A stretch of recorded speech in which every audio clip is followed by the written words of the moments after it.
अस्सलाम वालेकुम, सुबह बखैर, गुड मॉर्निंग। आप लोग देख रहे हैं सुबह का समा और मैं हूं आपके साथ मदीहा नकवी। आज के शो में सबसे पहले हम बात करने जा रहे हैं आम इंतखाबात के हवाले से। 8 फरवरी का ये दिन जैसे जैसे करीब आता जा रहा है, हम देख रहे हैं कि जी वैसे जलसे जुलूस तो नहीं हो रहे जो कि होने चाहिए इलेक्शन कैंपेन को लेकर, पर हाँ जोड़ तोड़ जो है ना उसका सिलसिला शुरू हो गया है।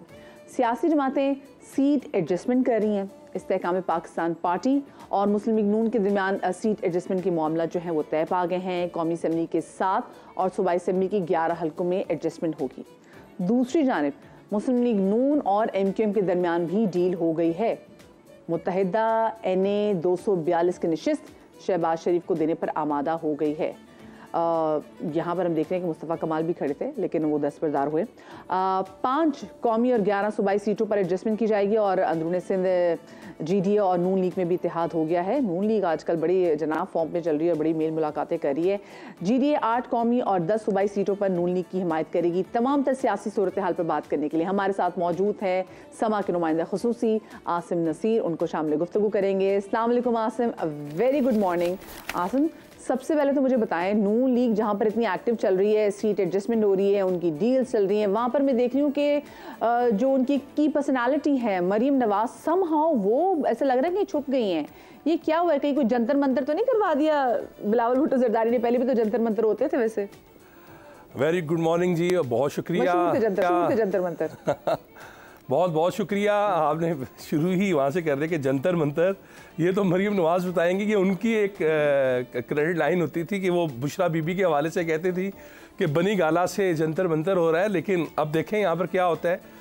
बिलावल का सिक्का चलता है या नहीं चलता वो अलग है, लेकिन मरीम नवाज़ कहाँ है? मरीम नवाज़ इस वक्त फ़ाइल वर्क में मसरूफ़ हुई हैं। जो एक फील्ड की खातून थी और उन्होंने पाकिस्तान मुस्लिम लीग नून में एक नया खून दिया जब वो 2012 में ख़ास तौर पर अपने वालिद के साथ आई और प्रैक्टिकली जो है पाकिस्तान की सियासत में उन्होंने कदम रखा।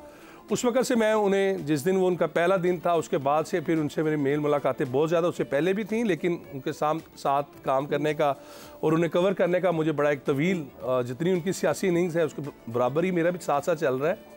तो वो बड़ी एक्टिव नज़र आई। और मैं मुस्लिम लीग नून के अंदर ख्वातीन नहीं होती थी 2-4, ये तहमीना दौलताना, इशरत अशरफ और इसी तरह की इनकी वालदा मरियम औरंगज़ेब की जो वालदा थी ताहिरा औरंगज़ेब, ये कुछ 5-10 औरतें थीं जो नज़र आती थी। लेकिन बड़ी एक ये कहेंगे कि मरियम नवाज़ ने लिबरल पार्टी को बनाने की कोशिश की। ना सिर्फ खुद एक्टिव हुई, उन्होंने पार्टी में 2 ख्वातीन को स्पोक्स पर्सन बनवाया, उज़मा बुखारी को और मरियम औरंगज़ेब को। लेकिन अब जब बारी आई है इलेक्शन लड़ने की तो मरियम नवाज़ कुछ हमजा शहबाज की सीट पे बैठी हुई नज़र आ रही हैं जोड़ तोड़ करती हुई, जो कि उनके कारकुन भी और मेरा ख्याल है हम मीडिया भी ये तवक्को नहीं कर रहे थे कि मरियम नवाज़ इस तरह पीछे चली जाएंगी। तो मरियम नवाज़ इस वक्त जो है वो आपको मेल मुलाकातों में, इंटरव्यूज में तो नजर आएंगे। हमजा शहबाज की सीट पे बैठी, तो हमजा शहबाज कौन सी सीट पे बैठे हैं? हमजा शहबाज मेरा ख्याल ड्राइविंग सीट पर तो है, लेकिन ये नहीं पता कि वो गाड़ी किस तरफ जाएगी, किस जगह पर जाएगी। लेकिन है तो वो ड्राइविंग सीट पर शरीफ ख़ानदान के वो फ़र्द हैं। लेकिन वो काफ़ी मेरा ख्याल है अगर वो ड्राइविंग कर भी रहे हैं तो वो उसी तरह ड्राइविंग कर रहे हैं जैसे कैप्टन सफदर मरियम नवाज़ के साथ ड्राइविंग कर रहे होते हैं। तो हमजा शहबाज इस मरतबा आपको पॉलिटिक्स में उस तरह गरजते बरसते या पंजाब के वज़ीर आला के कैंडिडेट के तौर पर नज़र नहीं आएंगे। उम्मीदवार अगर होगा कोई भी अगर होगा तो देखा जाए तो मतलब हमजा शहबाज ने बड़ी जान मारी पार्टी के लिए, और ना सिर्फ जान मारी, बड़ी जेलें काटी हैं, बड़ी ज़्यादा मुद्दत की जेल काटी है उन्होंने। तो बिल्कुल देखिए, हमजा ने तो सबसे ज़्यादा जेल काटी है और हमजा ने ना सिर्फ जेल काटी है, उन्होंने जब जिला वतनी थी 99 के बाद 2000 में अपने वालदैन के बगैर, उनकी वालदा से उनकी बहुत ज़्यादा उनसीयत है, इनकी फैमिली के साथ मेरे बड़े अच्छे टर्म्स हैं।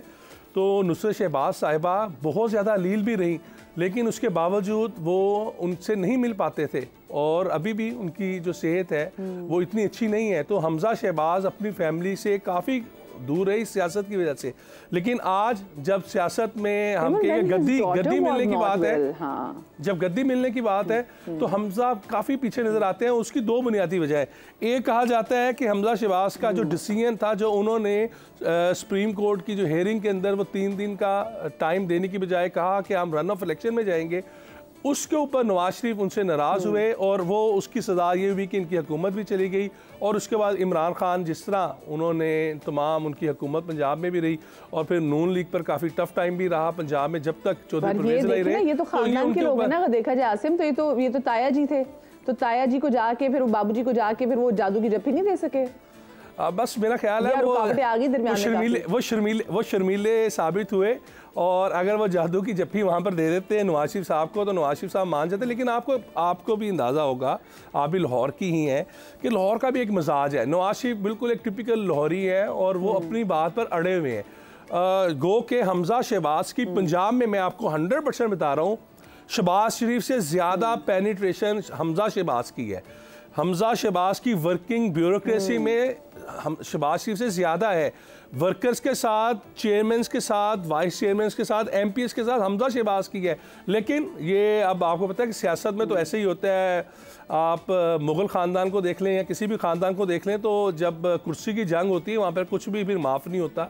तो ये तो फिर भी इनका आपस में इत्तेफाक है शरीफ ख़ानदान का कि शहबाज शरीफ अपने भाई की लाइन को टो करते हैं और जो बच्चे हैं वो भी अपनी ताया की लाइन को टो करते हैं। तो मेरा ख्याल है कि ये इनका एक बड़ा, इनके फैमिली में बड़ा ये खूबसूरत एक कल्चर है कि अपने ये बड़े की बात को ऑन करते हैं। और यही एक वजह है कि मरियम नवाज जो है वो इत्तेफाक हो चुका हुआ है कि वो अब पंजाब की जो कुर्सी होगी उसकी उम्मीदवार मरियम नवाज होंगी।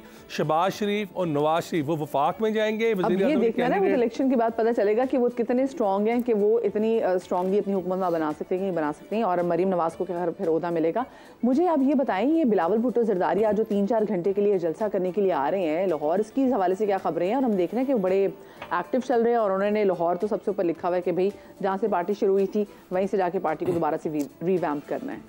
बहुत रेलेवेंट आपने बात की और आप यकीन कीजिए इस वक्त लाहौर में हम खुद हैरान है कि पीपल्स पार्टी किस तरह अपनी कंपेन कर रही है कि जहाँ पर उनका वोट बैंक था ही नहीं। लेकिन अगर हम 127 में देखते हैं तो वहाँ पर बहुत ज़्यादा चार्ज लोग नज़र आ रहे हैं और वो पॉकेट्स को खेल रहे हैं। बिलावल भुट्टो जरदारी, मुस्लिम लीग नून आज से अपनी इनिंग्स का आगाज़ करेगी एनए 127 में और उसके बाद तमाम हलकों में भी जो कंपेन्स हैं वो बाकायदा तौर पर शुरू कर दी जाएंगी। लेकिन बिलावल भुट्टो जरदारी इसमें एच लिए हुए और मैं समझता हूँ कि 2 स्टेप आगे, 1 स्टेप नहीं 2 स्टेप।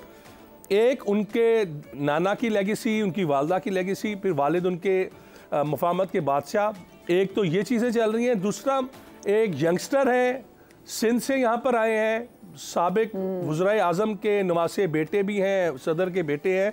तो लोग ये भी देख रहे हैं कि अगर ये उम्मीदवार जो वज़ीर आज़म का है हमारे हल्के से लाहौर से जीत जाता है तो ये हमें यहाँ पर इस हल्के में हमारे हालात को बदलेगा। तो इस वजह का से भी उन्हें एज है। नंबर 2, वो कहते हैं ना चमक। अच्छा, लाहौर चमक आप समझ गई हैं। लाहौर में पंजाब में सेंटिमेंट जो है ना, जी मैं जरा, आपने लाहौर की वजह से बात की तो पंजाब में ना सेंटिमेंट भी वो भी बड़ा काम करता है। इट्स नॉट ओनली कि वो साबिक सदर के बेटे हैं या भुट्टो साहब के नवासे हैं, वो शहीद मोहतरमा बेनज़ीर भुट्टो के बेटे भी हैं, बड़े बेटे भी हैं। तो वहाँ से भी आपको पता ना कि सेंटिमेंट लोगों का बड़ा वहाँ इन्वॉल्व होता है। मतलब देखें अब भी 100% है, ऐसे ही है, इसमें कोई शक व शुबा नहीं है। एक तो बेनज़ीर भुट्टो साहिबा का एक अपना उनका एक करिश्मा था और लोगों में अभी भी ये जो पीटीआई में लोग गए थे ये पीपल्स पार्टी से सारा वोट बैंक गया था। अगर ये लाहौर में इसे अपना वापस ले आते हैं और बिलावल की शक्ल में या बख्तावर लाहौर में आ जाती है, लाहौर में एनए 127 में बख्तावर घूम जाती है तो एक छवि नज़र आएगी कि ये तो बेनज़ीर की बेटी जा रही है, तो उसका सेंटिमेंट्स बहुत हाई होंगे, उन्हें सिंपैथी वोट मिलेंगे। बाकी चमक दमक तो उन्होंने अपनी इस्तेमाल करनी है, उसमें तो कोई शक व शुबा नहीं है। लेकिन जो सिंपैथी वोट है, फिर उसके बाद जो हल्के की सियासत है, उन दोनों को जैसे हम कराची में देखते हैं और कराची बड़े बड़े शहरों में देखते हैं, कराची में देखते हैं, लाहौर में देखते हैं, पर अंदरूनी सिंध में नहीं देखते, वो चमक दमक है। बस आपको पता है ये चमक वो वाली है। अभी आप ये जो कोई अगर कोई मेकअप आर्टिस्ट होता है ना तो वो कहता है कि मैं आज आपको बड़ा चमकीला बना दूंगा कि आप स्क्रीन पे आएंगे तो बस बड़े खूबसूरत लगेंगे। तो ये वही चमक है और ये चमक आपको पता है वो ब्रांडेड चीज़ों के साथ आती है तो उसके लिए पैसा लगता है, तो पैसे का इन्वॉल्वमेंट होगी इस इलेक्शन में भी। और इलेक्शन कमीशन जागता है या सोता है इसमें मैं कुछ नहीं कहता, लेकिन ये फैक्टर लाजमी होगा। जहां पर सिंपैथी वोट होगा वहां पर चमक का भी बेदरेक इस्तेमाल होगा। सही। अच्छा, लेकिन सिंपैथी वोट अगर हम ये कहते हैं ना कि 2018 से जो पहले वाले इलेक्शन थे उसमें सिंपैथी वोट हमने काफ़ी ज़्यादा देखा भी कि चले पड़ा भी, क्योंकि बीबी की शहादत की बाद भी इलेक्शन से। लेकिन अभी अब परफॉर्मेंस बेस्ड जो है ना वो इलेक्शंस हो गए हैं कि लोग देखेंगे अच्छा जी आपने पहले एग्जैक्टली किया क्या था। मुझे ये बताइए, जो आजकल हम जरदारी साहब को भी देख रहे हैं कि वो बड़ी मेल मुलाकातें कर रहे हैं, गो के नून लीग बहुत सारी जगहों पे ऐसा लग रहा है बाजी लेगी, वो कोयटा भी जा रही है, वो जहाँ भी जा रही है वो कामयाब हो रही है और उनके साथ लोग जो है इनके काफले में मिलना शुरू हो गए हैं। ये जरदारी साहब के वाले से बताएगा कि उनकी जो मेल मुलाकातें इतनी चल रही हैं, कोई सरप्राइज बड़ा दे सकते हैं वो? देखिए, उनकी मेल मुलाकातें मैंने अभी आपको बिल्कुल हल्का सा उनका किया कि वो अपनी मुलाकातों को जारी रखे। वो मुफाहमत का मतलब ये है कि वो टेबल के ऊपर बात करने के जो है कायल है और हर एक के साथ बात करते हैं। खुर्शीद शाह की हमने समा नहीं, ये मैंने ही खबर ब्रेक की थी समा पे कि खुर्शीद शाह और अयाज सादिक की मुलाकात हुई। तो वो मुलाकात सिर्फ खाने पे नहीं थी, इस टेंस माहौल में जबकि बिलावल भुट्टो जरदारी गोलाबारी कर रहे हैं कि जनाब नवाज शरीफ ये है, नवाज शरीफ ये है, उस मौके पर नवाज शरीफ और शहबाज शरीफ का किचन मेंबर और ऐसा मेंबर जो तमाम सूबों में जिसकी आवाज़ पहुंचती है और हर तरफ से वो काबिल कबूल है, वो जाता है। और क्या वो नवाज शरीफ या शहबाज शरीफ की मर्जी के बगैर गए होंगे? बिल्कुल भी नहीं, वो उनकी मर्जी से जाते हैं। खुर्शीद शाह जो जरदारी साहब के राइट हैंड, उनकी मुलाकात होती है। तो ये मुलाकात का मतलब ये नहीं है कि खाने की टेबल पे हमने मजाज पुष्टि की है, वहाँ पर बाकायदा तौर पर उन्होंने जो गुफ्तगू की है वो सियासी गुफ्तगू की है कि कुछ लोग कुछ दो। तो बिलावल को जिताने के लिए मैं ये समझता हूँ, जो मेरा ये 20 साल का तजर्बा है उसके अंदर, तो मैं समझता हूँ ये मुमकिन ही नहीं है कि आसिफ अली जरदारी ने अपने बेटे को हराने के लिए इस हल्के में उतारा है। इस हल्के में वो सीट एडजस्टमेंट करें या सीट को खरीदें या सीट के लिए वो तन मन धन की बाजी लगाएं, वो लाहौर में बैठेंगे, लाहौर के NA 127 को जीतने की भरपूर कोशिश भी करेंगे और वो उनकी कोशिश होगी कि बेटा यहाँ से जीते और ये सीट को रखें। अगर उनकी हुकूमत बनती है तो फिर वो नहीं बनेंगे वजीर आजम ने बेटे को आगे रखा, तो आई एम श्योर कि वो अपने उन्हीं बेटे के लिए आगे, मतलब ऑफ कोर्स जितनी भी है ना कि सर जोड़ की बात जरूर लगाएंगे। बहुत शुक्रिया जी आसिम नसीर, हमारे सीनियर नुमाइंदा खुसूसी हमारे साथ बता रहे थे। जो खिचड़ी पकड़ी है वो अगर हम स्पेसिफिकली मुस्लिम लीग नून और पाकिस्तान पीपल्स पार्टी को देखें, ये दो बड़ी जमातें हैं और यही आगे से जो इत्तेहाद कर रही हैं, जो कोलैबोरेशंस कर रही हैं, वो यही दो पार्टीज़ हैं और इन्हीं दो पार्टीज़ को लगता है कि इनकी कहीं ना कहीं जाके हुकूमत बनेगी। लेकिन उन्होंने पिछले दिनों बिलावल भुट्टो जरदारी के भी हमने देखी हैं, स्टेटमेंट्स भी देखी हैं, वो भी कहीं कहीं ऐसा देख के कह रहे हैं कि जी या तो मियाँ मोहम्मद नवाज शरीफ बहुत ज़्यादा कॉन्फिडेंट हैं कि वो वज़ारत उस्मा के कैंडिडेट हैं, या फिर जो कहते हैं ना कि हैं कवाकिब कुछ नज़र आते हैं, कुछ वैसे मामलात हैं। मैं अवाम की मुश्किलात के वाले से बात करूंगी, क्योंकि देखें आपके पास जब भी ये लोग आएँ वोट मांगने, इनसे पूछें ज़रूर कि अच्छा वोट मांगने तो आ गए, बताओ पहले हमारे लिए किया क्या है और आगे करोगे क्या, क्योंकि अवाम के मसले जू के तू हैं। लोड शेडिंग आपके सामने है, साफ़ पानी लोगों को दस्तयाब नहीं है, एजुकेशन यहाँ पे फ्री नहीं है, सेहत की सहूलियात लोगों को मुयस्सर नहीं है, खाने पीने की चीज़ें जो है वो अशिया ख़ुरोश की कीमतें आप देखें कितनी महंगी हो रही हैं, और गैस की किल्लत, ये सर्दियों का महीना है, गैस की किल्लत फिर बहुत ज़्यादा हो गई है और इसकी लोड शेडिंग ने जीना दूभर कर दिया है। हर साल हम देखते हैं कि सर्दियों में गैस का बहरान शदीद हो जाता है, बड़े बड़े बिल आ जाते हैं, लेकिन गैस नहीं आती। गैस जब आती है तो उसका प्रेशर भी काफ़ी ज़्यादा कम होता है, लोग सिलेंडर पर खाना पकाने पर मजबूर हैं। इसी वाले से बात करने के लिए हमारे साथ मौजूद हैं सुई सदर्न गैस कंपनी के तर्जुमान सलमान अहमद सिद्दीकी साहब, उनको शामिल गुफ्तगू करेंगे। सलमान साहब, बहुत शुक्रिया आपके वक्त का। सबसे पहले तो बताएं कि हर साल हम देखते हैं सर्दियों में गैस का बहरान शदीद हो जाता है, इस मसले का मुस्तकिल हल कब निकलेगा? देखिए ये समझने की ज़रूरत है कि मुस्तकिल हल निकालने के लिए हमें नए ज़खायर की दरियाफ्त होना बहुत ज़रूरी है, क्योंकि सिस्टम में अगर गैस की आमद रहेगी तो ये सिलसिला चलता रहेगा, वरना ये जो रसद और तलब का फ़र्क है ये हर साल इतनी बढ़ रहा है कि जो गैस के मौजूदा ज़खायर है वो 10% की बुनियादों पर सालाना टाइप पे वो डिप्लीट हो रहे हैं। तो अगर ये डिप्लीशन चलता रहा और नए ज़खायर सिस्टम में नहीं आए, या कहीं से इम्पोर्टेड गैस, जैसे ईरान से पाइपलाइन की बात चल रही थी, तापी वाला प्रोजेक्ट, अगर ये रशिया से गैस, इस तरह की गैस सिस्टम में नहीं आई तो ये चीजें मुस्तकिल पायदार हल की तरफ अब नहीं जा पाएंगे जब तक हमें ये सारे रिसोर्सेज जो है वो इंटैक्ट ना करने पड़े। देखें, हम LNG जरूर लेते हैं, वो LNG लेकिन हमारे घरेलू सार्फिन के लिए वो बहुत ज्यादा महंगी बिलिंग होगी, इसलिए हम उनको बिल नहीं करते, तो वो इंडस्ट्रियल सेक्टर को जाती है, कमर्शियल सेक्टर को जाती है। तो वो एक जरूर गैस आ रही है सिस्टम के अंदर जो कि इंडिजिनस गैस के अलावा है, लेकिन चूंकि वो इतनी महंगी है कि उसको हम डोमेस्टिक सारिफ को नहीं दे सकते। तो डोमेस्टिक सारिफ के लिए जो हमारे मुकामी ज़खायर है गैस के, इनका दरियाफ्त होना तवातुर के साथ और बड़े क्वांटम के साथ, बड़े वॉल्यूम के साथ ये बहुत जरूरी है। जब तक ये सिस्टम में नहीं आएंगे तो जब तक गैस सलमान साहब, फिर समझ में आ रही है हमारे पास गैस के ज़खायर नहीं, और आप बात बिल्कुल सही कह रहे हैं। हमने भी बहुत बेदर्दी से अपने ज़खायर को ख़त्म किया है। एक माचिस की तीली बचाने के लिए हमने अपने चूल्हे जलते छोड़े हुए हैं, और उसके अलावा फिर हम देखा कि जब गैस बहुत सस्ती थी तो हमने CNG गाड़ियाँ भी देखी हुई हैं। ये खुद हमने अपने पाँव पे कुल्हाड़ी खुद मारी है, लेकिन ये तमाम तर चीज़ें अगर ऊपर लेवल से प्रूफ ना होती तो कभी होती ना, जैसे अगर मैं CNG के हवाले से बात भी कर रही हूँ। लेकिन मुझे बताएं, ये जो अभी हम चलें, समझ में आ रही कि गैस के नए ज़खायर हमारे पास मौजूद नहीं है और अभी डील्स भी नहीं हुई हमारी ईरान और रशिया से, पर लोग कह रहे हैं ठीक है, समझ में आती है आप 9 घंटे गैस ना दें, बट लेकिन जितने घंटे गैस दें गैस का प्रेशर तो अच्छा हो, तो वो प्रेशर भी कम है, इसकी क्या वजह है? देखिए, तो इसकी वजह भी बताता हूँ। देखिए, जब आपके सिस्टम में गैस की कमी है तो आपका जो, जैसे मैं आज की अगर बात करता हूँ, जो आज का मेरे पास फिगर्स है टोटल डिमांड और टोटल सप्लाई की, तो मेरी जो सिस्टम में डिमांड है सिंध और बलूचिस्तान का टोटल सिस्टम सदन के ज़ेर निगरानी है, तो हमारी 1170 MMCFD की डिमांड एज ऑफ टुडे है। लेकिन मेरे सिस्टम में जो गैस मुझे अवेलेबल है वो 840 है, यानी कि 330 का जो फर्क है, ये फर्क जब मेरे पास है ऑलरेडी मैं कासिर हूँ कि हर एक की तलब को पूरा कर सकूँ। तो जो हमारी प्रायोरिटी है वो हमारे डोमेस्टिक कस्टमर जरूर है, लेकिन डोमेस्टिक कस्टमर के लिए भी हमारे पास शॉर्टेज है, हम उनको पूरा नहीं कर पा रहे। तो इसीलिए हम रात को जो 10 बजे से सुबह 5:30 या 6 बजे तक हमें गैस का एक लोड मैनेजमेंट करके वक्फा करते हैं ताकि सुबह गैस का प्रेशर बेहतर हो। तो बहुत जगहों पे तो बेहतर होता है, लेकिन आप सही कह रही है। देखिए, ये हमारे जो कस्टमर है वो तकरीबन 32 लाख कस्टमर है, उसमें से चंद 100 का जरूर ये इशू आते हैं क्योंकि उनके पास पूरा प्रेशर नहीं पहुंचता, क्योंकि वो हमारे सिस्टम से दूर वाक़ होते हैं।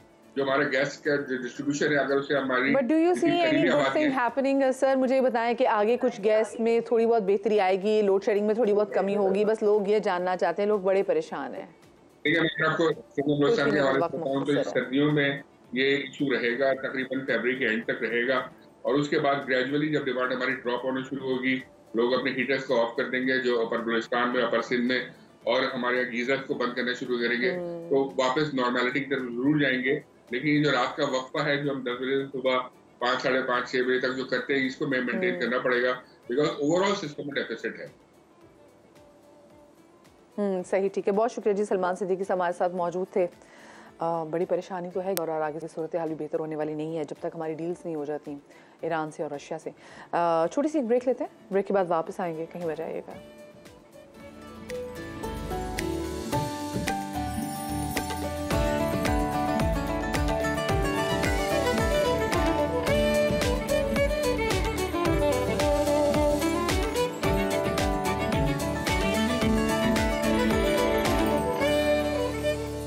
Welcome back after the break. और ब्रेक के बाद हम बात करेंगे स्टॉक मार्केट के हवाले से, क्योंकि पाकिस्तान की स्टॉक मार्केट जो है वो भी बहुत कुछ पाकिस्तान की मैशत के हवाले से बताती है।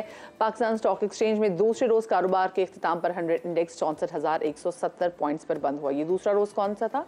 हफ्ते का दूसरा रोज, विच वॉज येस्टरडे। मार्केट में 44 करोड़ 62 लाख शेयर्स के सौदे हुए, और इसके अलावा इंटरबैंक में डॉलर की कदर में 6 पैसे की कमी भी हुई। डॉलर 281 रुपये 22 पैसे पर बंद हुआ।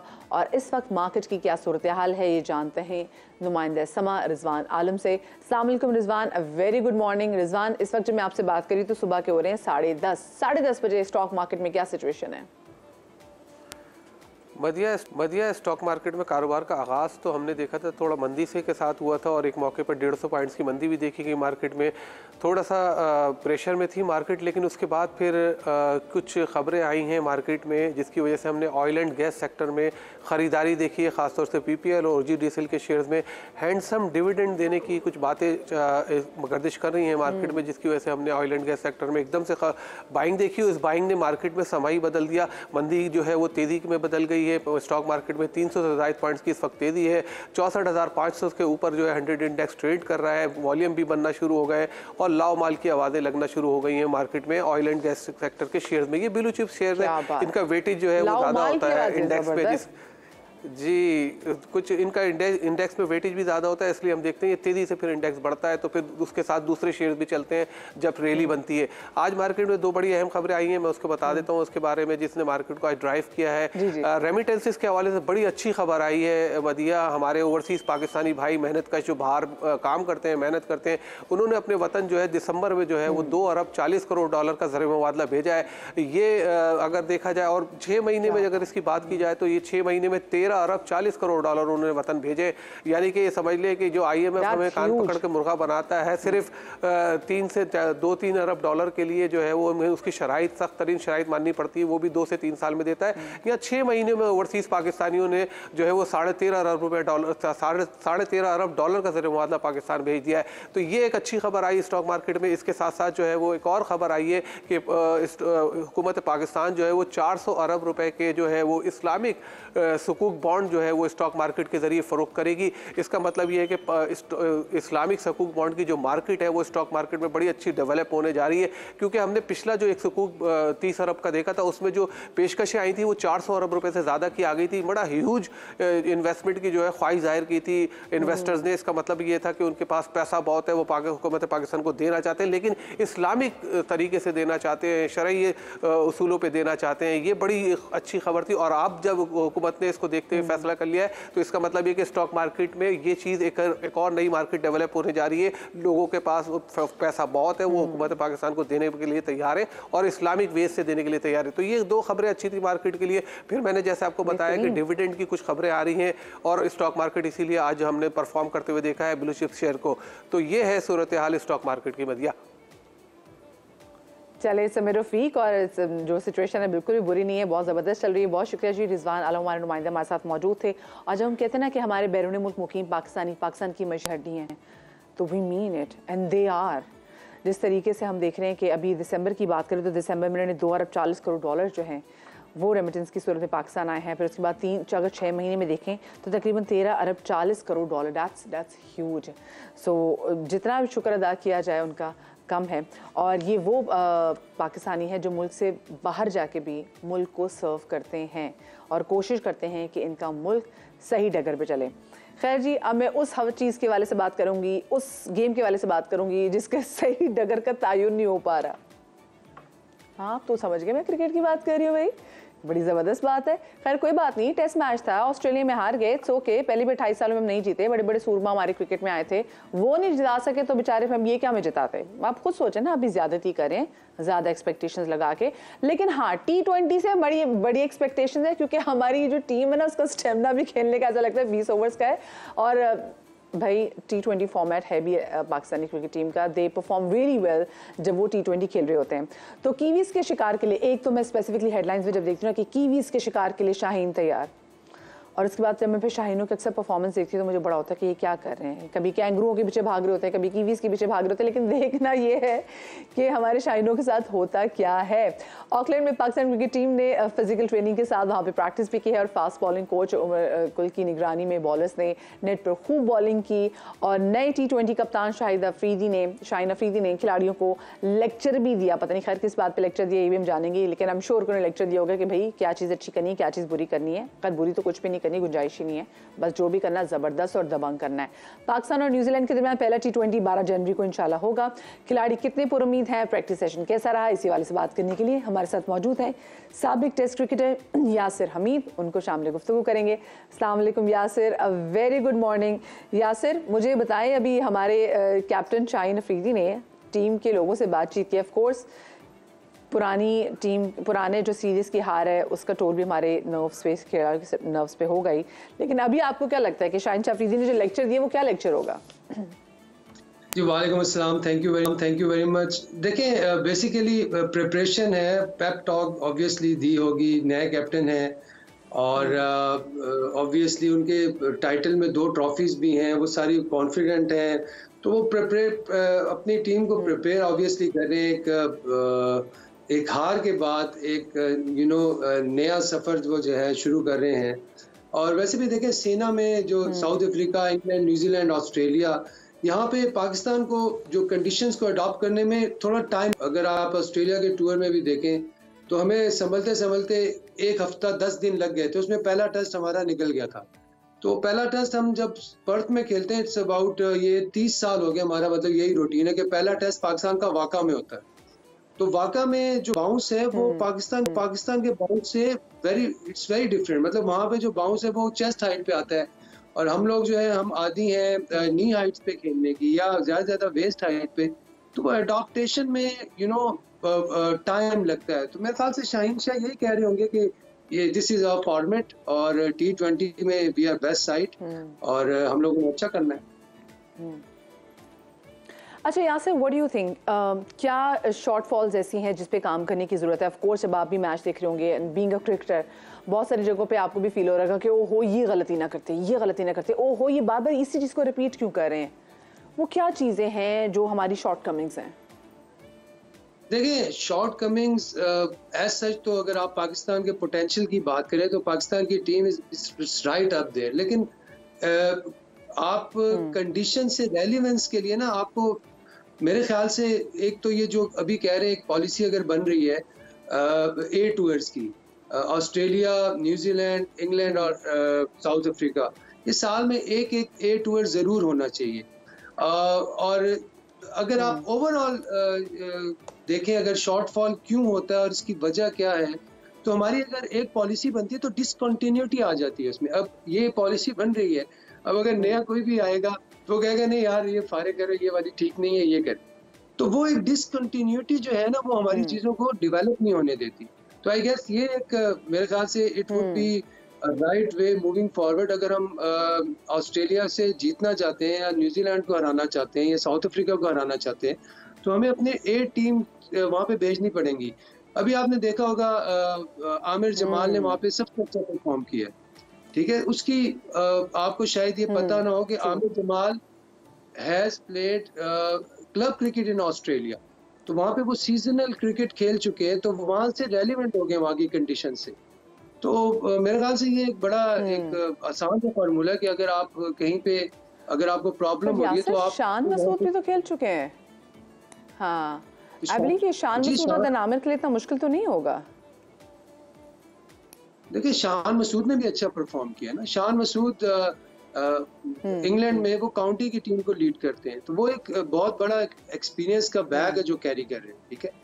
तो अगर एक्सपीरियंस अगर हम देंगे, ये जो हमारे जितने भी लड़के आते हैं वो शाहीन से ही आते हैं। शाहीन मींस ए टीम से, तो ए टीम से वो इंजेक्ट होते हैं ना पाकिस्तान टीम में। तो ए टीम को हमें इन सारी चीजों को रेलिवेंसी देनी पड़ेगी, रेलिवेंट करना पड़ेगा, तो तब जाके हमारे तो खैर ए टीम आप बात करें, हमारे तो A class players could not perform well. अगर हम बाबर की स्पेसिफिकली बात करें तो इट शोज कि he is under so much pressure. अच्छा मुझे लेकिन आप ये बताएं कि वैसे तो जो टेस्ट मैच था वो एक स्लो फॉर्मेट होता है, T20 के जो मैचेस होते हैं they are on fast format, तो आपको क्या लगता है कि खिलाड़ियों की कारकर्दगी इसमें कितनी आपको मुख्तलिफ नजर आएगी? आप क्या एक्सपेक्ट करें यासिर? देखिए, T20 में मदिया हमारी टीम जो है वो इस वक्त मेरे ख्याल से टॉप टीम है। उसकी वजह क्या है कि जितना शॉर्टर फॉर्मेट होता है हम लोग अच्छा खेलते हैं, अच्छा परफॉर्म करते हैं। जितना फॉर्मेट लंबा होता है उतने हम प्रेशराइज होते हैं, उतने हम फंसते हैं। मतलब शॉर्टर फॉर्मेट में ये है कि हमारी टीम इसलिए अच्छी है कि हमारे पास जो है हमारे प्लेयर्स एक तो खुला खेलते हैं, ठीक है, आर्म्स खोल के खेलते हैं, शॉटें मारते हैं, स्लिप्स नहीं खड़ी होती, वो डर नहीं होता कि यार हमारी स्लिप लग जाएगी। तीन स्लिप्स जब खड़ी होती है तो आप हेसिटेंट होते हैं, शॉट्स आप ब्लॉक हो जाती हैं आपकी शॉट्स। तो खैर फॉर्मेट दूसरा ये है कि बाउंड्रीज छोटी हैं और मेनली ये है कि हम लोग T20 खेलते बहुत है। अब तो हमारे जितने यंगस्टर्स आ रहे हैं वो अपनी गेम को डेवलप भी T20 पे कर रहे हैं, विच इज नॉट गुड। बिल्कुल हम देख रहे हैं तभी यू आर एब्सोल्युटली राइट। मतलब होना तो चाहिए कि टेस्ट मैचेस होने चाहिए, लेकिन टेस्ट मैच में अपना वो उतनी एक्साइटमेंट दिखानी चाहिए। लेकिन हम देखते हैं कि बहुत जल्दी हमारे यंग प्लेयर्स जो हैं वो टेस्ट मैचेस से रिटायरमेंट भी ले लेते हैं।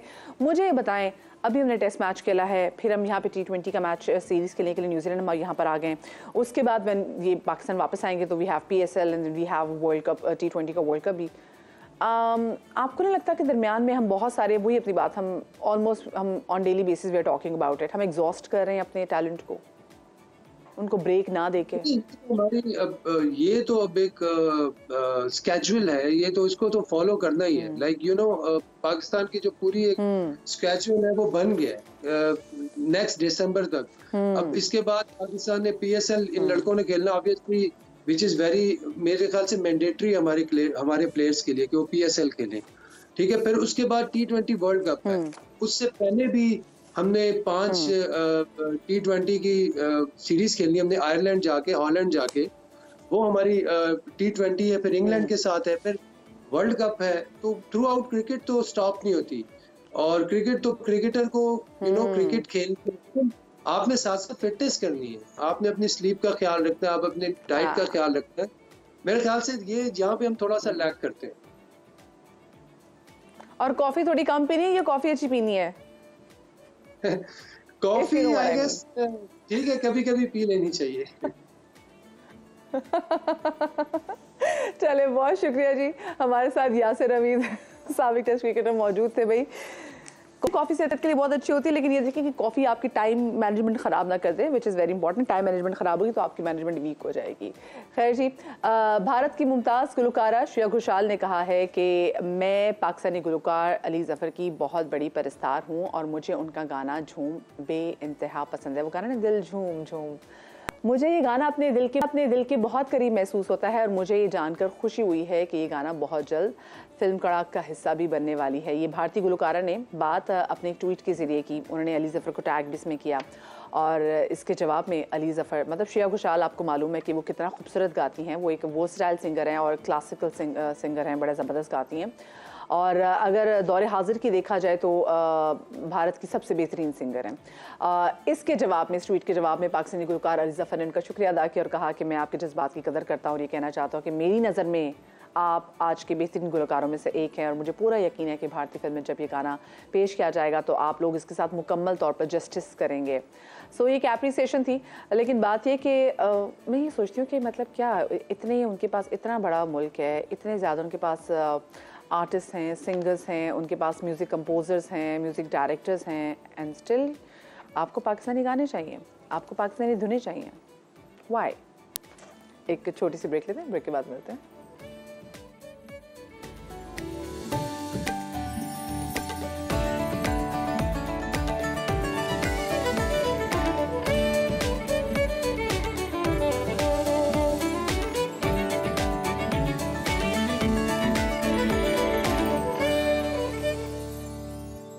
Welcome back after break. जब घर में कोई नन्हा मेहमान आता है तो घर वाले खुश तो बहुत होते हैं, बहुत प्यार करते हैं, फिर दिन गिनना शुरू करते हैं कि अच्छा ये कब बड़ा होगा और ये कब अपने मुंह से मामा या बाबा या अम्मी या अब्बू का लफ्ज़ पहला कहना शुरू करेगा और उसका पहला लफ्ज़ क्या होगा। अक्सर ऐसा होता है कि हमारे बच्चे थोड़े स्पीच डिले का शिकार हो जाते हैं। इसका बिल्कुल और हरगिज़ ये मतलब नहीं है कि अच्छा जी अगर इसकी स्पीच डिलेड है तो हमारे बच्चे के साथ कोई मसला है, नहीं। बच्चा बसा औकात सुन ही नहीं पाता। इट्स नॉट बसा औकात, बच्चा सुन ही नहीं पा रहा था, उसको हेयरिंग का इशू होता है, जिसकी वजह से ऑफकोर्स जब वो सुन ही नहीं पा रहा तो फिर वो वैसी स्पीच डेवलप कैसे करे। जब उसके कान में आपकी आवाज़ ही नहीं पहुंची तो वो कैसे बोलना शुरू करेगा, वो आपको रिस्पॉन्ड कैसे करना शुरू करेगा।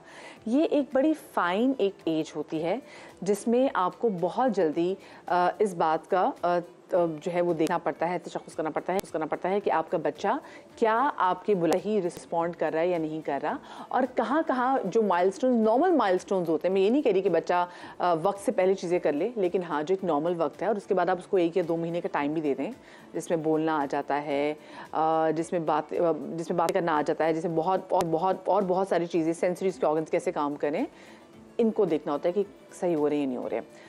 आज हमारे शो में हम स्पेसिफिकली बात करें जब बच्चों को स्पीच डिले का इशू होता है तो हम उसको कैसे काउंटर कर सकते हैं और इसके लिए क्या कुछ किया जाता है। हमारे साथ स्टूडियोज़ में मौजूद हैं स्पीच थेरेपिस्ट और ऑडियोलॉजिस्ट और साथ में हमारे साथ बहुत ही प्यारा एक बच्चा है, बहुत ही प्यारा बेटा है, फ़ाइज़ अरसलान, और फ़ाइज़ के साथ उनकी वालिदा महविश अरसलान भी हमारे साथ स्टूडियोज़ में मौजूद हैं। और फ़ाइज़ के साथ भी यही इशू है कि फ़ाइज़ को सुनाई नहीं देता था। मैं आप सबको अपने शो में खुशामदीद कहूँगी। सबसे पहले तो मैं महविश आपसे जानना चाहूँगी कि आपको कहाँ आइडिया हुआ कि फ़ाइज़ को हेयरिंग प्रॉब्लम है?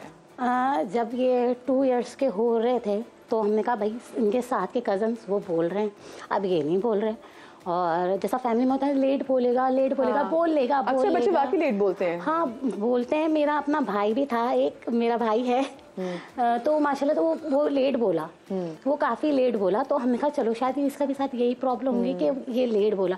मगर जब ये 2 इयर्स के ये कंप्लीट हो गए तो फिर हमें ये हुआ कि नहीं अब तो मतलब काफ़ी टाइम हो गया है। जब आप महविश को बुलाती थी इनका नाम लेके फ़ाइज़ तो फ़ाइज़ रिस्पॉन्ड करता था सर? नहीं, उसको ये हमारा फर्स्ट बेबी था तो हमें इतना आइडिया नहीं होता था और ये मतलब फेस टू फेस तो हमें रिस्पॉन्स ये दे रहे होते थे।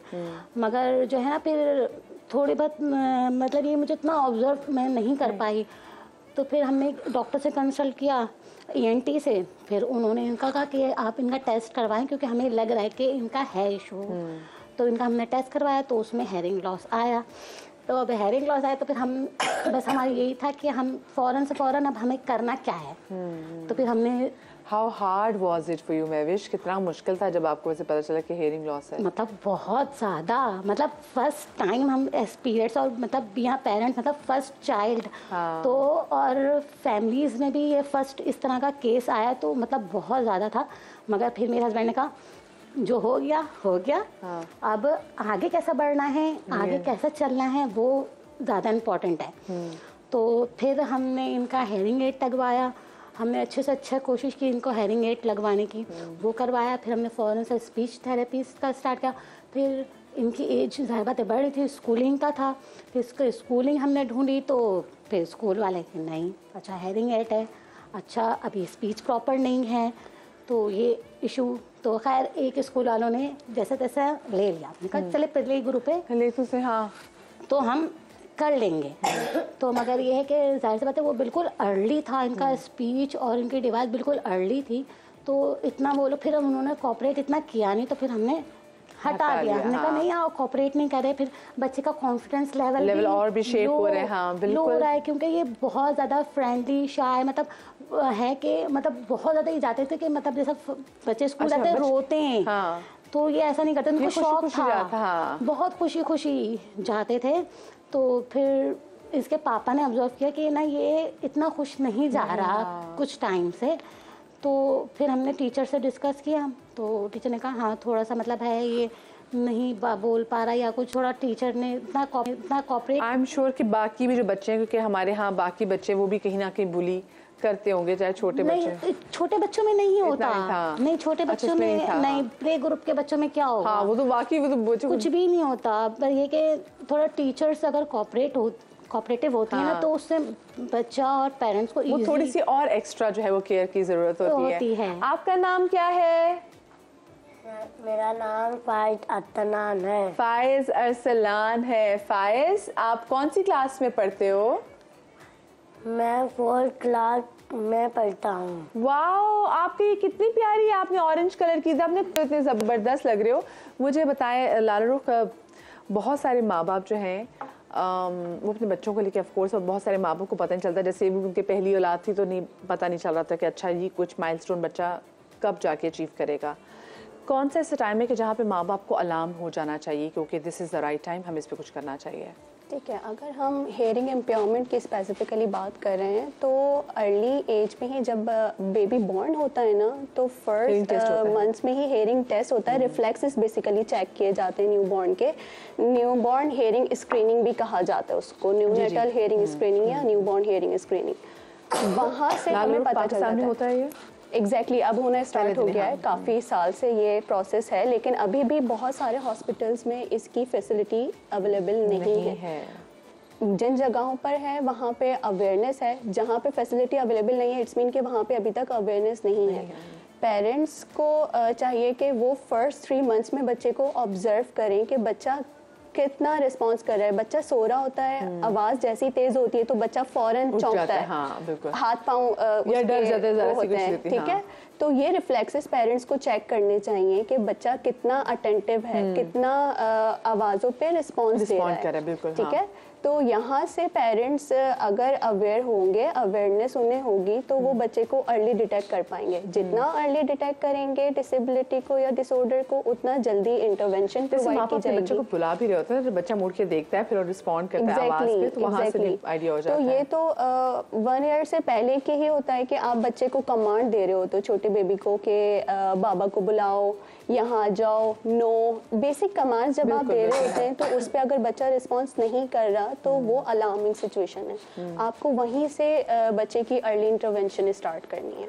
सही, ठीक है। और फिर क्या कितना चैलेंजिंग होता है माँ बाप के लिए? फिर आप माँ बाप को भी क्या बताते हैं कि चलिए ठीक है, वंस आप इनकी स्पीच थेरेपी शुरू होती है तो फिर किन किन चीज़ों का ख्याल रखें? देखिए, चैलेंजिंग तो पेरेंट्स के लिए ऑब्वियसली है, बिकॉज एक सेंसरी इम्पेयरमेंट है जो कि लाइफ टाइम बच्चे के साथ ये इशू रहना है। ये नहीं है कि हमने कोई ट्रीटमेंट दी और बच्चा सही हो गया, ठीक है। पेरेंट्स के लिए सबसे बेसिक टारगेट हम कहते हैं कि अगर हेयरिंग इम्पेयर्ड अब है तो आपने हेयरिंग एड की चॉइस अच्छी होनी चाहिए। अच्छा। जितना लॉस होगा, जितना अच्छा उस पे हेयरिंग एड लगेगा, उतना जल्दी बच्चा सुनेगा, उतना अच्छा सुनेगा, अच्छा, और उतना ही अच्छा सुनेगा। बोलेगा। हाँ। एग्जैक्टली। हाँ। अब हेयरिंग एड की भी जैसे हमारे मोबाइल फोन्स की टाइप्स होती हैं, इसी तरह से हेयरिंग एड के भी डिफरेंट मॉडल्स होते हैं, डिफरेंट चैनल्स के होते हैं कि जितना अच्छा होगा हेयरिंग एड उतना बेटर रिस्पॉन्स। बिल्कुल, क्योंकि देखिए ना ये बड़ा मैटर करता है कि आपकी आवाज़ कैसे आ रही है, फिर बच्चे ने, क्योंकि फिर उसी जो आवाज़ उसको सुनाई दे रही है उस वैसा ही रिस्पॉन्ड करेगा। अच्छा, आप कितना टाइम हो गया है इसको कि आप इसको जो है इसकी स्पीच थेरेपी करा रही हैं? ये तकरीबन 8 इयर्स कंप्लीट हो चुके हैं और अब मैं माशाल्लाह से लाला रुख के पास तो काफ़ी इम्प्रूवमेंट आई है इनकी।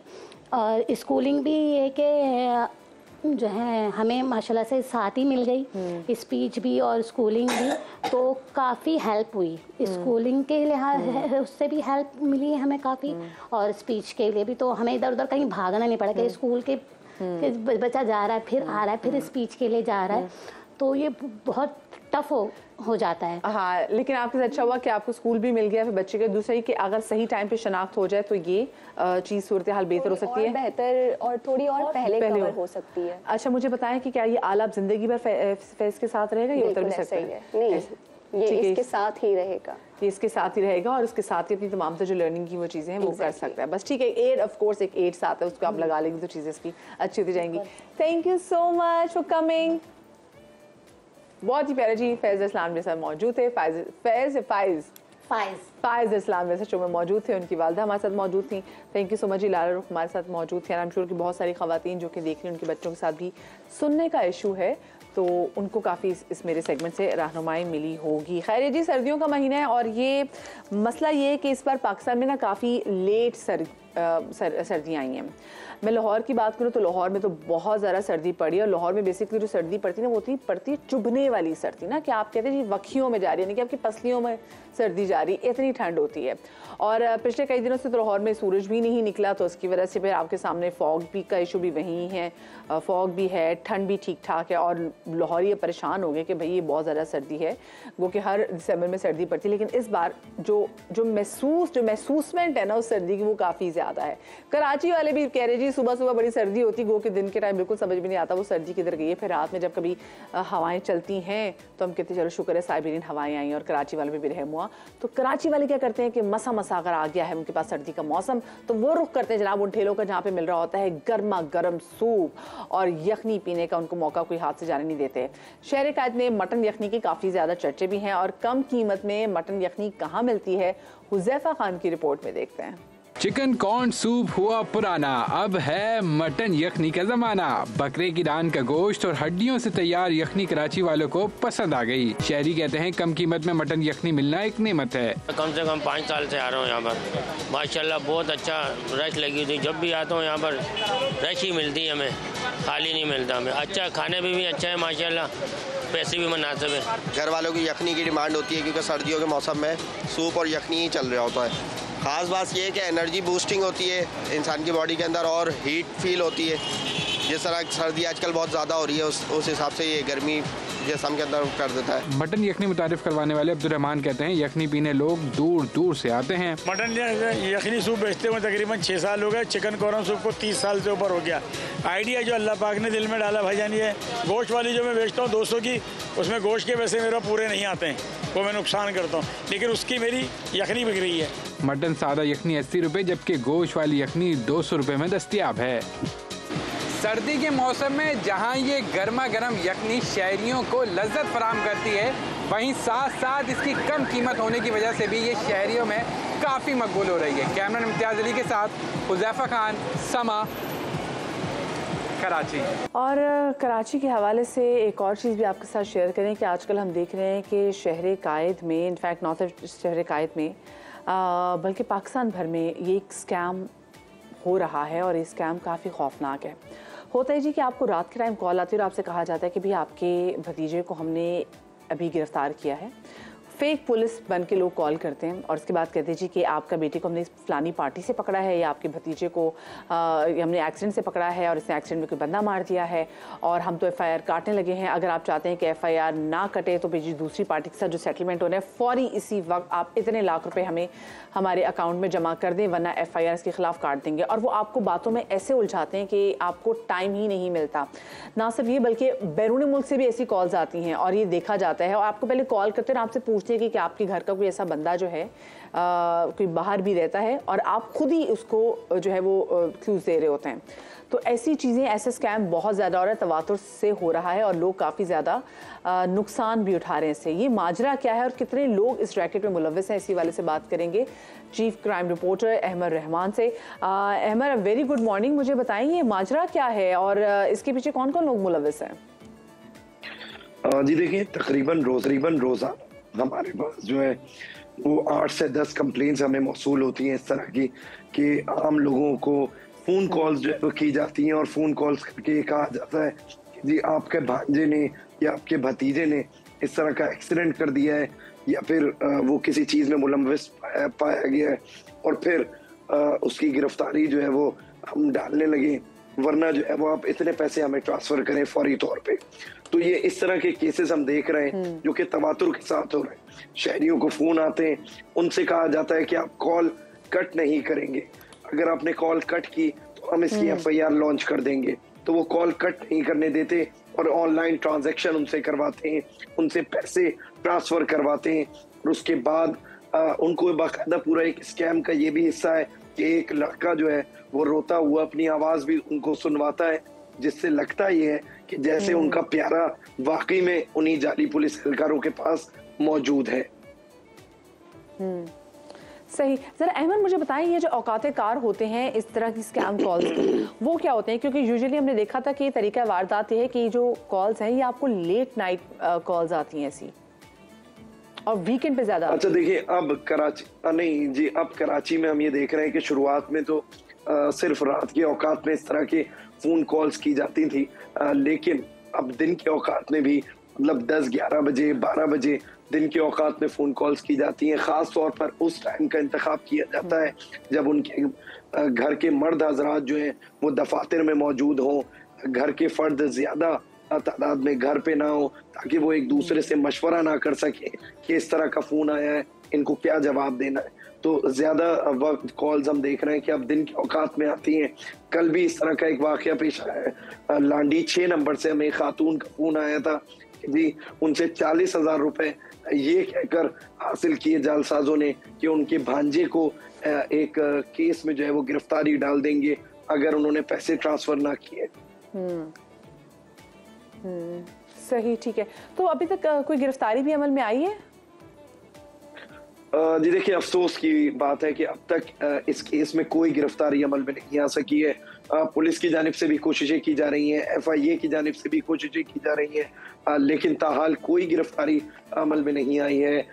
ये कहा जाता है कि जी जिन NICs पे ये पैसे मंगवाते हैं ये गिरोह, वो NICs जो है वो किसी और शहर से ऑपरेट किए जा रहे होते हैं और सादा लॉ लोगों के NICs इस्तेमाल होते हैं। उसमें कोई जो जालसाज हैं वो अपने NICs पर रकम नहीं मंगाते हैं, जिसकी वजह से उनको पकड़ा जाना जो है वो मुश्किल होता है और वो मुसलसल अपनी लोकेशन तब्दील कर रहे होते हैं, जिसकी वजह से उनकी लोकेशन भी ट्रेस नहीं की जाती है। तो ताहाल इन केसेस में कोई गिरफ्तारी अमल में नहीं आई है।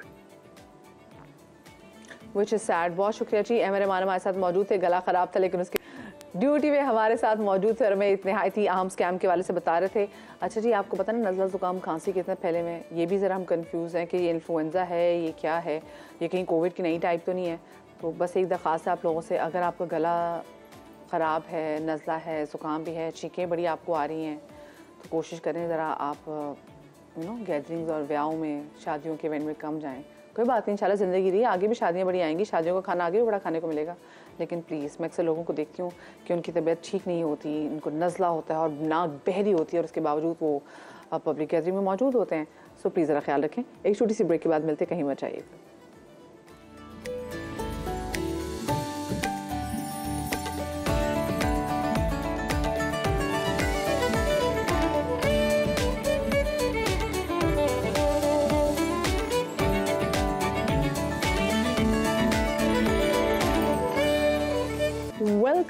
back after the break. We have a very special guest with us in our show. Pakistan में यूरोपीय यूनियन की सफ़ीर रीना क्योंका आज हमारे साथ हमारे प्रोग्राम में खुसूसी मेहमान के तौर पर शरीक हैं। मोहतरमा एंड एम्बेसडर रीना क्योंका कई साल तक मुख्तलिफ ममालिक के हवाले से यूरोपीय यूनियन की पॉलिसी बनाने के लिए काम करती रही हैं और इसके साथ भी यूरोपीय काउंसिल जो यूरोपियन काउंसिल के सदर की मुशीर के तौर पर भी इन्होंने खिदमात सरंजाम देती रही हैं। रीना के बारे में अगर ये कहा जाए कि ये एक पाकिस्तान दोस्त शख्सियत हैं, she is a friends of Pakistan, तो ये बात बिल्कुल भी गलत नहीं होगी क्योंकि जुलाई 2022 में पाकिस्तान में यूरोपीय यूनियन की सफ़ीर की हैसियत से अपनी जिम्मेदारियां संभालने के बाद से लेकर अब तक उन्होंने पाकिस्तान और यूरोपीय यूनियन के दरमियान सिफारती और डिप्लोमेटिक और जो ट्रेड और जो साथ में तरक्याती जो मंसूबे हैं उनके हवाले से शानदार परफॉर्म किया है। आइए हम आपकी मुलाकात करवाते हैं रीना क्योंकि इस वक्त हमारे साथ हमारे स्टूडियोज़ में मौजूद भी हैं। Hello and a very good morning, Madam Ambassador. Hello. I hope like you liking Karachi. It's your second visit to Karachi? It's my second visit. It's a crazy city. It is a crazy city indeed. And how did you find Karachi? We people are like pretty famous in our hospitality culture. Your hospitality is one thing you're famous for. Your traffic is quite amazing as well. Oh, we have terrible traffic issues and we really need to address it. It's been more than 62 years, more than 6 decades that Pakistan and European Union has developed a very nice diplomatic relationships. What milestones, what achievement you think that you have achieved in these years so far? Well, we cover quite a lot in the relationship. So really the waterfront. So the three main pillars are political engagement, trade, which we can talk about some more, GSP Plus, that's the kind of thing that everybody knows, and development cooperation. But we also work on, together with Pakistan, on human rights issues, rule of law issues, security, counterterrorism, climate change, energy, culture, you name it, we probably work on it. Climate change is one of the main issues that every other person is talking about it, and I think we all need to address this issue. How do you think that, how can you support Pakistan in fighting this cause, because it's one of the main issues? Yeah, it is one of the main issues. Pakistan produces less than 1% of greenhouse gas emissions per year globally. But it's one of the most climate vulnerable countries in the world. And in the EU, we produce about 9% of global greenhouse gases, and we're trying to make up by being one of the biggest public finance sources for taking care of the problem. So we put in about 30% of public finance for climate mitigation. So that's kind of the baseline. But what we do, we've been working together with Pakistan for over 15 years on climate issues, including on working on renewable energy, hydropower plants, micro hydropower plants, and that sort of thing, more sustainable agriculture. You know, a lot of what we do, in fact, it's one of our priorities in development cooperation right now, is sustainable development, and sustainable with an emphasis on the sustainable. Okay. You have been working for women empowerment in Pakistan, and especially the education, to raise the education level in Pakistan. How do you think that you have more room in empowering more women in Pakistan? Well, we do, you know, we focus on women and girls in everything that we do in our development cooperation. So it's one of the major sort of objectives of our development cooperation. Through it doesn't matter what we're working on, whether it's on development entrepreneurship or looking at sustainable agriculture. We always ask ourselves, well, are 30% at least of the beneficiaries women? How is this going to affect women? It's always through that filter. So we've mainstreamed the notion of women's equality and gender empowerment, but that's also a priority for us because that's what we believe in the European Union that one should do. It's the right thing to do, but it's also the economically intelligent thing to do. You've also done a lot about student exchange program. Please tell us about it. Well, we have a very successful exchange program called the Erasmus Mundus, the Erasmus Plus, actually, and those students out there listening right now, watching the show, should know that we've just opened the applications for next year. So they should keep a close eye on our website on that. We're very proud of the fact that for the second year in a row, Pakistan's students have come up with the highest number of Erasmus Mundus, Erasmus Plus scholarships. And that's a real tribute not only to Pakistan's educational institutions, but to the resourcefulness, the intelligence, the kind of drive of young people in this country. I've been only impressed by what I've seen. It's an election season, and how do you think that you can encourage people for more economic activity, and especially how can you engage the people who are living in European Union countries? Well, it's elections for us as well. It's elections for over 50 countries in the world, and including in the European Union. And we firmly believe that it's very important to have elections here, as set on February 8th. Process, it isn't, indeed. Yeah, for sure, inclusive elections. So that is something that we keep an eye on. But how do we encourage at home? Well, we have a broad campaign for people to get out and actually vote, because it is important to show one's civic choices. This is at the heart of anything that democracy does. We are also working together with our member states here to make sure that European citizens who are in Pakistan can vote for our own elections. Okay, so a lot of people who are watching us, बहुत से लोग जो हमें देख रहे हैं, I also have to translate in Urdu. They are very much interested in asking you about how do you find Pakistani food? Oh, I love Pakistani food, but this is a question that I very frequently asked. I'm puzzled because Pakistani food is fantastic. It's so good, and lots of spices, different spices. Yes, and in different places, not so much spices. There's a great variety, and I think there's something for everybody. Which did you like the most so far? I love dal. Actually, I just love dal. Oh, yeah. Dal chawal, dal with rice. Yes. Wow. So, and other than dal chawal, have you tried Karachi's biryani? I will tonight. You got to try this. It's very yummy. It's very delicious, and you'll have very rich taste of it. By the way, since you are in Karachi and you are here for a few more days, so I need to ask that if you are going to have any political engagements, like are you going to meet anyone from the political parties who claim here stakeholders in Karachi? I'll say yes. I am meeting representatives of political parties. I'd rather just leave it at that. Thank you so much, Reena, for joining us. We had a lovely time. We had a lovely time talking to you. हमारे साथ मौजूद थे जनाब यूरोपीय union के ambassador Reena क्योंकी, और हमने उनसे बात की कि जी पाकिस्तान और यूरोपीय यूनियन के जो ताल्लुकात हैं वो तकरीबन अब से नहीं, तकरीबन ये 6 दिहाइयों पर मुहित हैं। 62 साल पाकिस्तान और यूरोपीय यूनियन के दरमियान जो ताल्लुकात है, उसमें ये ट्रेड पर जिस तरीके से एक्सटेंसिवली काम करने के एक ट्रेड जो है वो बढ़े, और साथ में वुमेन एम्पावरमेंट के हवाले में से भी इन्होंने हमसे बात की। मुझे एक छोटी सी जनाब ब्रेक लेनी है। ब्रेक के बाद मैं वापस आती हूँ, कहीं मत जाइएगा।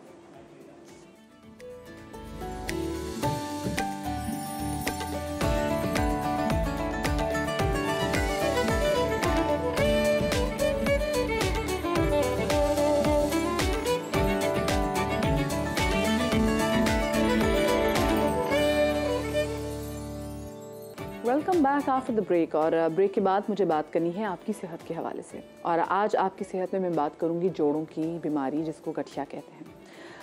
ये एक दायमी बीमारी है जो कि जोड़ों में सोजिश, सूजन या अकड़न के बाइस पैदा होती है, और मौसम सरमा में तो गठिया के मरीज़ों को जोड़ों में बेपनाह दर्द और तकलीफ़ का सामना होता है। इस बीमारी का शिकार ज़्यादातर औरतें होती हैं। इससे निजात कैसे पाया जा सकता है, इसका इलाज कैसे मुमकिन है, इसी वाले से बात करेंगे। Consultant physician doctor Nida Shakeel हमारे साथ शो में मौजूद हैं, उनको सामने गुफ्तगू करेंगे। अस्सलाम वालेकुम डॉक्टर साहिबा, एंड वेलकम टू सुबह का समा। डॉक्टर साहिबा, सबसे पहले तो मुझे बताएं, ये जो गठिया की बीमारी होती है ये है क्या, और साथ में जो हम ख़वातीन की बात कर रहे हैं तो वही बात ना कि उनकी बोन डेंसिटी कम होती है, जिसकी वजह से उनको जोड़ों से रिलेटेड या हड्डियों से रिलेटेड कोई बीमारी सबसे पहले आके लगती है। सर्दियों में वैसे भी कोई भी आर्थराइटिस जो है वो बहुत फ्लेयर अप हो जाता है, और गठिया is not a common arthritis. मतलब जो कॉमन आर्थराइटिस है, कॉमनेस्ट है, वो ऑस्टियो आर्थराइटिस है जो ख़वातीन में होता है। गठिया बच्चों में भी हो सकता है, फीमेल्स में भी हो सकता है और मर्दों में भी हो सकता है, लेकिन फीमेल्स में इसकी शरह कॉमन है, ज़्यादा है, ठीक है। और ये इसको रूमेटॉइड आर्थराइटिस कहते हैं, और ये एक ऑटो इम्यून है बीमारी, मतलब आपके खिलाफ, आपकी बॉडी के खिलाफ आपके सेल्स काम करने लग जाते हैं और जॉइंट्स में इन्फ्लेमेशन या सूजन हो जाती है। बेसिकली आर्थराइटिस जो भी होता है उसमें जॉइंट में इन्फ्लेमेशन और सूजन होती है। अब वो बाहर से आए या वो आपके अंदरूनी सेल्स आपके ख़राब हों, ऑटो इम्यूनिटी हो, इट ऑल डिपेंड्स कि आपको कौन से टाइप का आर्थराइटिस है। बच्चों में क्यों होता है ये? दिस ऑल डिपेंड्स, वही मैंने आपसे कहा कि जीन्स, ठीक है, फैमिली हिस्ट्री, सही है, एंड देन ऑटो इम्यूनिटी। कुछ बीमारियां ऐसी होती हैं जिनका हमें पता नहीं होता, एंड सडन होती हैं बिकॉज ऑफ अल्लाह मियाँ की मर्जी या जो भी, एंड इट्स ऑटो इम्यून। आपके अपने सेल्स आपके खिलाफ काम कर रहे होते हैं। अब वो जॉइंट के खिलाफ काम कर रहे हैं तो वहाँ इन्फ्लेमेशन करा रहे हैं और आर्थराइटिस हो रहा है। तो क्या कर सकते हैं इससे निजात के लिए, जिसमें तकलीफ है, क्योंकि स्पेसिफिकली हम देखते हैं ख़वातीन को बहुत ज़्यादा होती है, बड़े बुजुर्गों को ज़्यादा बहुत होती है। अच्छा, बुजुर्गों में जो आर्थराइटिस होता है, दिस इज़ नॉट गठिया, it's not rheumatoid arthritis mainly, वो ऑस्टियोआर्थराइटिस होता है। वो जो एज रिलेटेड होता है, जैसे हम कहते हैं ना कि जोड़ दुख गए, गैप खत्म हो गया, वो जो एक कॉमन वो है। लेकिन हम देखते हैं गठिया में जब आपके बिल्कुल जोड़ एक साथ मिल भी जाते हैं। एक्चुअली जो भी ज्वाइंट होता है ना, अल्लाह ताला ने एक हिंज बनाया है इस तरह से, जैसे कि हम डोर ओपन और क्लोज करते हैं तो एक हिंज होता है। उस पर हम देखें, ये मैंने लोकल पॉपुलेशन के लिए मैं बता रही हूँ कि हम उसमें ऑयलिंग करते हैं हमेशा, वरना दरवाजा आवाज करने लग जाएगा। इसी तरह हम गाड़ी में ऑयलिंग करते हैं, क्योंकि गाड़ी एक मशीनरी, तो this is also machinery. Hip joint, knee joint, these joints, क्योंकि जॉइंट्स खुश्क हो जाते हैं तो हमें रगड़ लगती है, तो वी नीड लुब्रिकेशन, ठीक है।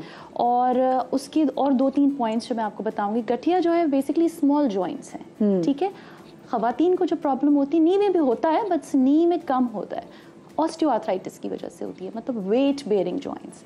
अगर आपका वजन ज़्यादा है, ठीक है, अगर आपको डायबिटीज़ है, सही है, अगर आपके मसल टोन नहीं है तो आपको दर्द ज़्यादा होगा। बिसाइड्स ये कि आपको कोई सा भी आर्थराइटिस हो, लाइक अगर आपको रूमेटॉइड है, आपको ऑस्टियो है, आपको गाउटी आर्थराइटिस है, अगर आपका वजन ज़्यादा है, एक्टिविटी नहीं है, बैठे रहने वाला काम है, सीडेंट्री लाइफस्टाइल है, तो आपके हर जोड़ में दर्द होगा। दिस इज इम्पॉर्टेंट कि अगर आप जैसे कंप्यूटर के सामने, लाइक सपोज एक बैंकर है, लोअर बैक पेन की कंप्लेन के साथ आएंगे बिकॉज उनके लोअर बैक आर्थराइटिस शुरू हो जाएगा। अच्छा, नॉट ओनली बैंकर्स, हमारे वो लोग जो कि आईटी इंडस्ट्री से ताल्लुक हैं, उनका तो काम ये है कि वो तो मुसलसल एक तो बैठे हुए हैं और ये और ये भी इनका सर भी मुसलसल जो है वो झुका हुआ, और उसके बाद फिर वो तकलीफ का बेसिकली शिकायत भी करते हैं।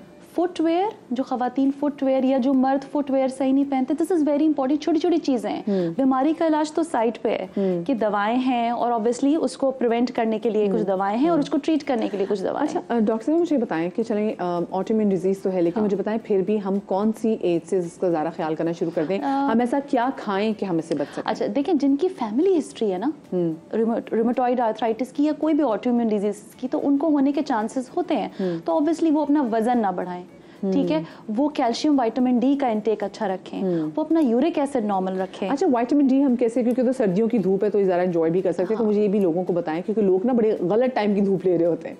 सो कौन से टाइम की धूप ज़्यादा अच्छी है? 10 से 11, 10 से 12 बजे की धूप जो होती है, 10-15 मिनट भी अगर आप उसमें बैठेंगे विद एक्सपोज्ड, ठीक है, एक्सपोज करें आप अपने एरियाज को, तो फिर वो इट्स एनफ। इसका मतलब है जो गोरे जो सन बाथ लेते हैं वो बड़ा सही लेते हैं। हाँ, वो बड़ा सही, but I am not promoting, मतलब हाँ, लेकिन मेरी बात सुने, ये ना हो ना कि ठीक है मैं टाइमिंग्स कैसे पूछूं कि बाद में पता चले कि आप दिन के जो सारे दिन की धूप है उसमें आप खुद को साड़ लें और आपको फायदा भी कुछ ना हो, तो उसका कोई फायदा नहीं होगा, सनबर्न आपको हो जाएगा। बस 15 से 20। फूड इनटेक में विटामिन डी कैसे बढ़ा सकते हैं? दूध, दही, अंडा, डेयरी प्रोडक्ट्स, और वो ही हम सबसे कम ले रहे होते हैं। We are taking junk food, हम सब फैन है जंक फूड्स के, हम कितना अल्हम्दुलिल्लाह जी। तो एक नॉर्मल इनटेक के लिए, और खास तौर पे जो पोस्ट मेनोपॉजल फीमेल्स हैं, उनको तो जो दूध, दही, अंडे के अलावा extra calcium and vitamin D intake उनको चाहिए। बच्चे हैं, टॉडलर्स हैं, बढ़ रहे हैं, ठीक है, तो उनको चाहिए। तो कितना जरूरी है कि जो लोग हैं मल्टीविटामिन्स का इस्तेमाल ढेर सारा करें? नॉट रियली ढेर सारा, बट सही, हाँ, बट सही, ठीक है। ये ना हो कि लोग खाने के साथ मल्टीविटामिन्स लेने चाहिए। इट डिपेंड्स कि आप अगर कैल्शियम और विटामिन डी ले रहे हैं या एक मल्टीविटामिन पूरी ले रहे हैं, ठीक है। एक बैलेंस मल्टीविटामिन होती है, एक रिप्लेसमेंट डोज होता है, एक मेंटेनेंस डोज होता है, डोज पर डिपेंड करता है। कुछ लोगों को एसिडिटी होती है बहुत ज़्यादा मल्टीविटामिन लेने की, तो वो खाने के बाद ले लें। जिनको एसिडिटी की प्रॉब्लम नहीं है तो वो पहले भी ले सकते हैं। सही, ठीक है। मुझे बताएं बंधु, जैसे आपने बताया कि जेनेटिक है ये, कि अगर आपके होगा जीन्स में आएगा तो फिर आपको उसको करना भी पड़ेगा, लेकिन फिजियोथेरेपी हेल्प करती है इसमें? या फिजियोथेरेपी इज़ बेसिकली व्हाट कि आपने अपने जॉइंट्स को हिलाना है। तो जो लोगों का सीडेंट्री बैठे रहने वाला लाइफस्टाइल है, तो अगर वो वैसे ही चल फिर लें थोड़ा सा, तो लेकिन जो हमारे यहाँ बूढ़े हैं वो मोटे हो जाते हैं बैठे बैठे, ठीक है, और स्ट्रोक हो गया, फालिज हो गया, वो नहीं चल सकते, तो ऐसे लोगों को फिजियोथेरेपी बहुत हेल्प करती है। और घर पे भी अगर आप आपके जो है ना एल्डर्स हैं, तो आप उनको थोड़ा सा एक्सरसाइज, मालिश, यू नो, थोड़ा बहुत उनको चलाए फिराएं। ऑफ कोर्स सर्दियों में काफी मुश्किल तो होगा। एक बहुत इंपॉर्टेंट बात ये है कि दर्दों की दवाएं जो हैं उस वक्त इस्तेमाल करें जब आपको नीड है। लोग प्रिस्क्रिप्शन लेकर आते हैं, 10-10 दर्दों की दवाएं हैं। एक्चुअली दर्द की दवा आपके गुर्दे खराब करिए, लिवर खराब करिए। Treat the disease. अगर आपको रूमेटॉइड है तो रूमेटॉइड को ट्रीट करें, अगर आपको ऑस्टियो है तो ऑस्टियो को ट्रीट करें, गाउट है तो गाउट को ट्रीट करें, बजाय इसके कि आप 10-10 जो है ना दर्दों की दवाएं खाएं। सही, बहुत शुक्रिया जी। हमारे साथ डॉक्टर निदा मौजूद थी और हम बात कर रहे थे गठिया के हवाले से। लोगों को काफ़ी तकलीफ होती है इस हवाले से और काफ़ी परेशानियां भी लोगों को इस हवाले से होती हैं, तो इसलिए प्लीज़ ख्याल अपना करें, अपना वेट का भी ख्याल करें कि वेट ज़्यादा ना बढ़े। अब जाते जाते मैं आपको बताऊं कि कैलिफोर्निया के शहर बेवर्ली हिल्टन में होने वाले 81वीं सालाना गोल्डन ग्लोब के अवार्ड्स हुए, जिसमें ऑस्ट्रेलियन अदाकारा एलिज़ाबेथ डिबिकी। अब आप कहेंगे एलिज़ाबेथ डिबिकी कौन है? तो एलिज़ाबेथ डिबिकी वो हैं जिन्होंने द क्राउन की एक सीरीज़ जो कि अभी ख़त्म हुई है नेटफ्लिक्स पर, उसमें लेडी डायना का किरदार अदा किया है और बहुत शानदार तरीके से इन्होंने, ऐसा लगा था कि पूरे किरदार को घोल के पी गई हैं। तो बड़ा ज़बरदस्त इन्होंने किरदार अदा किया। हमने देखा कि बाल भी वैसे थे, ठीक है, लुक्स में ऑफ कोर्स बहुत सारी जगहों पे हम कहते हैं कि नहीं भी वैसी खूबसूरत तो नहीं थी, बिकॉज लेडी डायना को हमने she was beautiful, but Elizabeth जो थी उन्होंने बड़ी शानदार तरीके से ये किरदार निभाया और उसके बाद उनको गोल्डन ग्लोब अवार्ड से भी जो भी ये हुई थी तकरीब हुई थी उसमें उनको नवाजा गया। और हमारे पाकिस्तानी स्टार हुमायूं सईद, क्योंकि उन्होंने इसमें डॉक्टर हसनात का किरदार अदा किया था ना क्राउन की इसमें नेटफ्लिक्स की सीरीज़ में, और उनके साथ काम भी किया था, तो उन्होंने स्पेसिफिकली एक्स पे जाके, which is farmer Twitter, x पे जाके उनको मुबारकबाद दी, उनको टैग किया और उनसे कहा कि उनको बहुत फ़ख्र है, नेक तमन्नाओं का इज़हार भी किया और साथ में कहा कि आपने अपने इस किरदार का हक अदा किया है। और साथ में कहा मुझे बहुत खुशी हुई है, बहुत मुबारक, और याद रहे कि क्राउन के सीज़न में हुमायूं सईद ने डॉक्टर, जैसे मैंने आपसे बात की कि डॉक्टर हसनात का किरदार अदा किया था, और क्या ये ब्रिलियंट एक्ट्रेस थी। काफ़ी तवील कामत इनकी हाइट है, बड़ी ज़बरदस्त और एक्ट्रेस है ये। और मैंने तो खैर देखा, और लेडी डायना के साथ आपको पता ना कि हम वैसे ही हमें क्यूरोसिटी है उनकी ज़िंदगी को और जानने की, तो इतनी डॉक्यूमेंट्रीज़ भी मौजूद है, अगर आप यूट्यूब भी खोल लें तो उस किरदार को अच्छे तरीके से निभाना बड़ा मैटर करता था, विच शी डिड वंडरफुली। अब ले लीजिए, अब वक्त हो गया है आप लोगों से इजाज़त है। बहुत सारा ख्याल रखिएगा, शाद रहिए, बात इंशाल्लाह कल के शो में आपसे मुलाकात होगी। अल्लाह हाफ़िज़।